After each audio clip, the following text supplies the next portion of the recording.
Hey guys, welcome back to the 35th Mill. I'm Drew, I'm Phil. and we're actually struggling to contain our excitement here. Oh yeah. This is a review that we did not expect to be as full on as it's going to be, so brace yourselves. We are here to talk to you about Blade Runner 2049. Yeah, Wow. yeah. Wow. I'm still speechless. Like we only got back from the cinema about half an hour ago, and we've said very few words, except that we know we absolutely are in awe. Yeah. I don't think saying that I like it or I love it does it justice, because I'm feeling very gobsmacked by what we were given, and I shouldn't. All the signs were there. Everything was there. Ridley Scott produced it. Harrison Ford came back. Villeneuve, the mastermind behind Prisoners, Sicario, and Arrival. Arrival. My goodness, if you haven't seen Arrival, check out Arrival. There is so much at play here in terms of the technical team behind this film, and yet we still were a little bit trepidatious. Of course, it's Blade Runner, and you know. And not only that, though, Ridley Scott did Alien Covenant. So you know, Oh, you can saw it all. no, so you can understand some concern and some nervousness. And I mean, obviously, with Blade Runner, it didn't when it first came out, it didn't hit the ground running. It Not in the stumbled and slightest. tripped and fell. So, yeah, Blade Runner 2049. Yeah, look, let's kick off. It's been about 30 years. What's it? It's actually been 35. 1982, I think. It's been 35 years. But for the purposes of the film, it's been 30 years on. And we have a new LAPD Blade Runner, Officer K, played by the impeccable Ryan Gosling. And he's on a mission quite similar to Harrison Ford's Rick Deckard was in the original. He is on a mission to track down the last of some stray replicants. However, from the very beginning, he begins to uncover a new mystery, one that delves deep into the last 30 years. Yeah. This gap from the world that we haven't seen. Yeah. Bridging that time very, very deftly, isn't it? Yeah.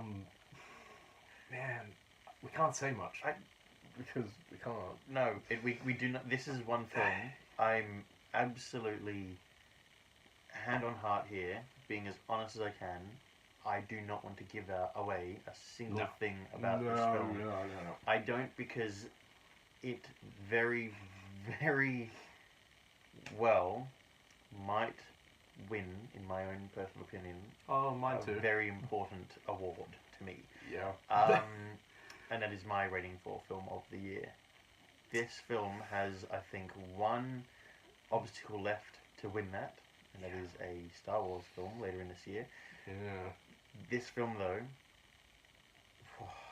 I was saying it to Drew before, I can't put into words how I feel after seeing that. Like, we stayed to the end of the credits and to the end of the logos of the film companies, not because, we were hoping for something at the end of the credits, just because, one, we didn't want to leave that film score, which was Oh, we'll talk about that in a minute. unbelievable. Yeah. I was going to throw in another word in the middle there.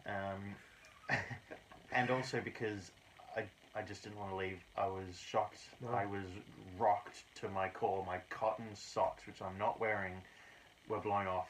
Yeah. I know. It was magnetic. The whole film was magnetic, but I couldn't leave until every last bit of it had left that screen. And personally, it just reaffirmed to me that this is the world I want to be in. It's to be able to craft something like that, and for it to be a sequel and to craft something like that, that's almost unheard of. That was the greatest sequel I've ever seen in my life. That's a big call now. I think That's, it is. No. But by saying that, I'm ruling out Lord of the Rings, for example. That's 3 films. It doesn't count as sequels. It's one story. Talking about Terminator 2. That's a film series. Okay, they're making two more. They're making two more in direct. They're making two more that continue on from that direct sequels. This is the best sequel of all time. So It counts. a number of the reviews that I glossed over made a very bold point that this film is to the original what The Godfather Part 2 was to The Godfather. And now having seen it, I understand the comparison 100%. And another review made the claim that if Blade Runner establishes the world, Blade Runner 2049 explores the world. And Yeah. And it does so impeccably. We got to see new things, we got to see familiar things, we got a beautiful, complete story, and only, I think only by the completion of the story do we understand fully what it is about. The whole film is just this incredible trip, and it's very hard to discuss it without naming things. It's a very vivid world, and it's one that definitely deserves to be explored on the big screen. What does this film do good? It is a fantastic story. It's a fantastic detective story, intertwined with an opening of the Pandora's box on yourself, understanding who you are. It's a great film for soundtrack. Again, yeah, let's give it a minute to talk about it. Okay, so the original film was scored by Vangelis, and many of you who have seen the original or had to study it at school, like some of us did, are very, very familiar with that music. Very iconic film score, and this score has been done with that very much in mind. They've actually woven in elements of Vangelis' score. However, our composers are IT composer Benjamin Wallfisch, I hope I got that right, and the incomparable, the amazing, the incredible, we saw him live this year, Hans Zimmer. Yeah. Indeed. Good thing I didn't get his name. Wow. Yeah, Wow. we have to talk about the music because it was just even the lack thereof at times. So certain they knew exactly certain how to points play it. it was silent, and there was, for example, the sound of a pot of water boiling, and that sound is just so vivid in my mind and was so powerful on its own. Like, I could not believe how amazed I was by a pot of water boiling. I feel like, in 20, 30 years to come, that shot will become iconic. Yeah, that's the only thing we'll give away and give for you, that there's a pot of boiling water. Yeah, and it seems like nothing, but it was so perfect. It is. You couldn't have it any other way. And then, of course, to have what we heard, it sounded like I was watching a THQ. Every second of it. Our cinema was rattling. We could hear the speakers going. Oh, because it was. They were struggling to handle it. They clearly cranked the sound up to 11. Thank God they did. Oh. Yeah, the definition of immersive, wasn't it? Yeah. It's so hard to put into words how amazing it was. I know that's our job as reviewers to put into words. It's really hard. You know what? But they've all crafted this world that we thought we knew. Turns out we only knew a grain of sand in a very, very large beach.